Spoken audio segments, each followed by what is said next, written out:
Hi friends అందరికి. కట్టెలు అయితే వేస్తున్నాం మేము. మా తమ్ముడు కొడుతున్నాడు కింద. దిగడానికి చాలా అంటే చాలా కష్టంగా ఉంది.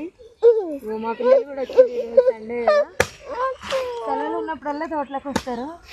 అందరం కలిసి అయితే కట్టెలు ఏరుతున్నాం. ఈడ అక్కడ ఎక్కేసిపోతారు, ఇక్కడి నుంచి నేను గుంజుకోవాలి.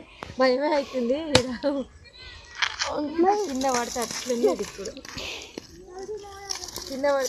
కింద పడితే కామెడీ అయ్యేది.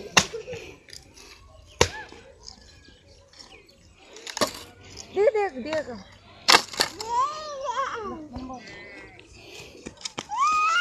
గొర్రెలు కూడా మంచిగా వస్తున్నాయి అక్కడి నుంచి.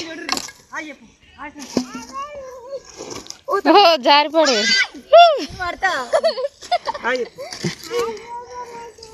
కట్ట దిగినప్పుడు కట్ట ఎక్కిర్రా.